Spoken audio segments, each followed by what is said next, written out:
Welcome back to Smith Medical Coding Academy. On this channel, we discuss everything medical coding. This is our second video in the series, What is Medical Coding? In our very first video, we gave you the definition of medical coding and gave you a brief overview for each code set. In this video, we're going to dive a little deeper and go into the details of each medical code set and how we choose our final code. If you like the content of this video or these videos, please take an opportunity to like, comment, share, and of course subscribe. We're fairly new to YouTube, so we'd appreciate that. Let's get started. So there are 4 code sets that we use to translate medical documentation into a standardized code set, and they're listed here. We start with diagnosis codes, or ICD-10-CM, and ICD-10-CM stands for International Classification of Diseases, 10th revision, clinical modification. Diagnosis codes are what the patient has after seeing a physician or healthcare provider, and there's a final assessment. Diagnosis codes are what the patient has. Then our second set is CPT, or current procedural terminology, and these are codes that are used to define what the physician did or what the healthcare provider did to the patient. The third set is pronounced HCPCS. The abbreviation is pronounced HCPCS, and it stands for Healthcare Common Procedural Coding System. And this set of codes is used to report DME, or durable medical equipment, orthotics, supplies, and supplies. Our fourth set is ICD-10-PCS. Again, ICD stands for International Classification of Diseases. This is the 10th revision, and this is the patient care system. These codes are used exclusively for inpatient coding. Now, before you get to the place where you can start assigning medical codes, there's certain things that you have to know. You should take a full medical coding course, and in those courses you should start with medical terminology. That's always going to be, should be the basis of any healthcare or classes or schooling that you take, just so you build upon that foundation. Next, you have anatomy and physiology. There's no way getting around you having to understand parts of the body and how the body works.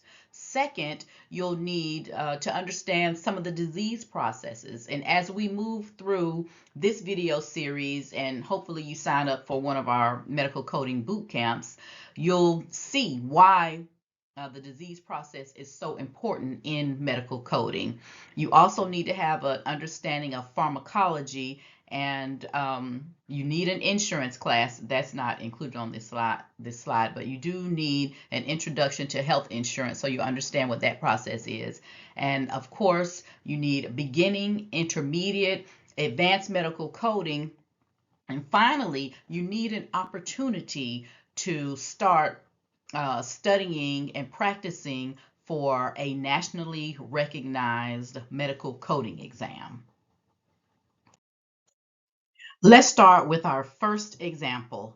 In our first example, we gave the scenario of Miss Jameson presenting to the medical office with abdominal pain. And in this video, we're going to just take it a step further and say that Miss Jameson presented to the medical office with lower left abdominal pain. It's a little more detailed and a little more specific than just plain old abdominal pain. Our diagnosis code in the first video was R10.0.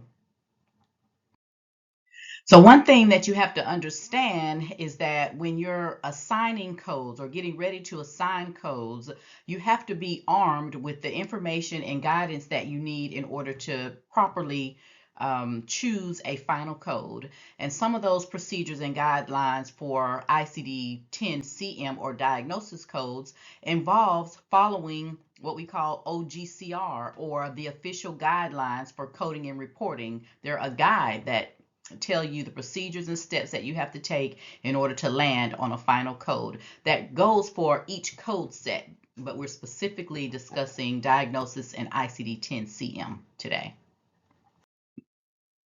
Okay, and just so you know, there will never be a point in time where you don't have a resource to locate a medical code. You'll always have resources by way of medical coding manuals or a system of some sort once you get on the job. So the guidelines tell us to use our alphabetical index to locate the term abdominal. That's where we want to start until we educate ourselves enough to know that's not what we need to do. So when we land on abdominal, we can see information here that guides us and tells us what to do. It tells us to see the condition. And the condition for this patient, of course, is pain. She just happens to have abdominal pain. So using our guidelines and our knowledge of knowing what we have to do, we move to the next step. And so after we use our resources to find pain or painful, under painful or pain, we see that you have the term abdomen or abdominal, and there is a generic code, but we're still not done. Knowing that we've already taken a class or we're currently taking a class in medical coding, our next step is to go to the tabular portion of our medical coding book. And you can see that here. It gives a little more detail. Following the physician's statement, it tells us to find lower left abdominal pain. And you can see the code here. Now, it's important to understand how to use the index. When we're in the index, the indentions matter. The bold print matters, the indentions matter. The way you know that is you understand how to use the coding conventions that are set forth for you at the beginning of the medical coding book.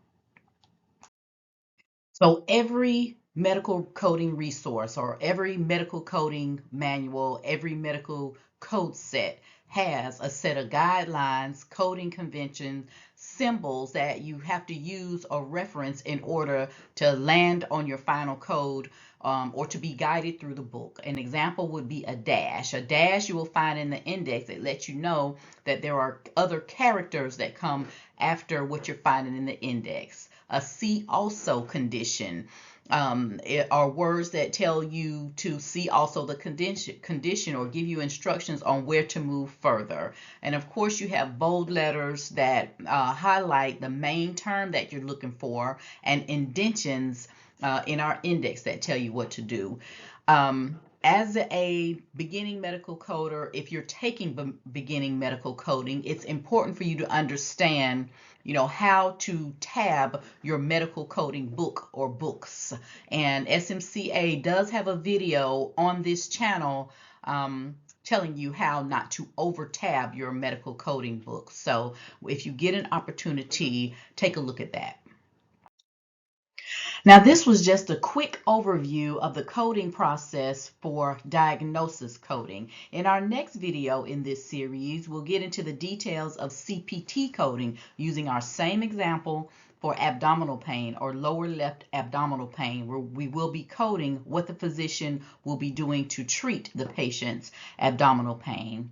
Thanks for watching. Again, if you like this video, don't forget to comment, like, share, subscribe, and also visit our website at smithcodingacademy.com. Thank you.